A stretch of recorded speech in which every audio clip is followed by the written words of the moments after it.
এখন আমি রান্না করছি আলুর ডাল। সেই আলুর ডালটা হবে ডিম দিয়ে। আমি এর জন্য মশলা কষাতে দিয়েছি, এর মধ্যে সব ধরনের মশলাই আছে।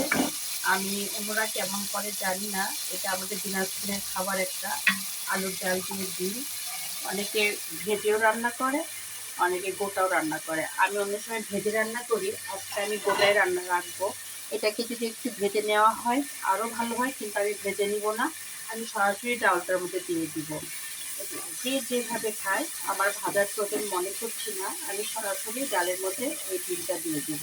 এই ডিমটা আলাদাভাবে সিদ্ধ করে নিয়েছি আলুর সাথে। তারপরে আলুটাকে, এই দেখুন আমি আলুটাকে ছিলে পুরো ডালের মধ্যে একটু পাতলা করেছি।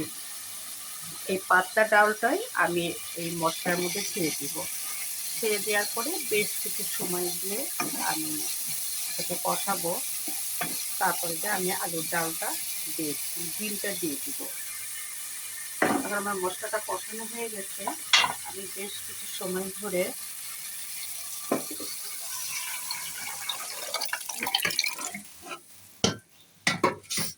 এটাকে আমরা বলি, আমাদের দিনাজপুরের খাবার হলো আলুর ডাল দিয়ে ডিম।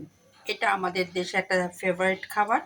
যখন ঘরে মাছ মাংস খাওয়ার পর কিছু ভালো লাগে না, তখন আমরা এই তরকারিটা রান্না করি। আমার কয়েকদিন ধরে মাছ মাংস একেবারেই চলছিল, এই জন্য ভাবলাম যে আজকে একটু ব্যতিক্রম রান্না করি।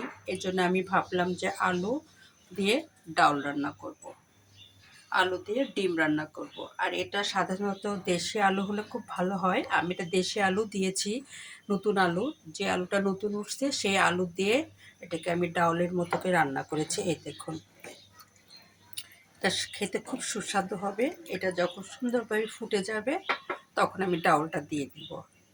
এই জন্য আমি আজকে রান্না আমার আলুর ডাউলের সাথে ডিম।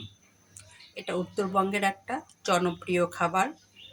আর আমাদের যখন খাবারের অরুচি আসে, খাবারের বিরক্তি আসে, যখন মাছ মাংস খেতে আর ভালো লাগে না, তখনই আমরা এই তরকারিটা রান্না করি, আলুর ডাল দিয়ে ডিম। এটা সকালের খাবার হিসাবে খুব ভালো হয় নাস্তার সাথে খেতে। তবে যে যেভাবে খায়, আমি বেশিরভাগই নাস্তার সঙ্গে খেয়েছি গরম ভাত দিয়ে। তবে আজকে আমি দুপুরে খাবো, তার একটাই কারণ, আমিও মাছ মাংস একধারে খেয়েছি, আজকে একটু ব্যতিক্রম খাবো আমাদের উত্তরবঙ্গের। আর এই জন্য আমি বসিয়ে দিলাম আলুর ডাউল আর তার সঙ্গে ডিম। এটা অনেকেই কয় যে, আপনাদের বললাম কেউ ভাজে কেউ ভাজে না, আমি এটা আর ভাজবো না, এটা সরাসরি দিয়ে দিব। তাই আমার আজকের রান্না হলো আলুর ডালের সাথে ডিম।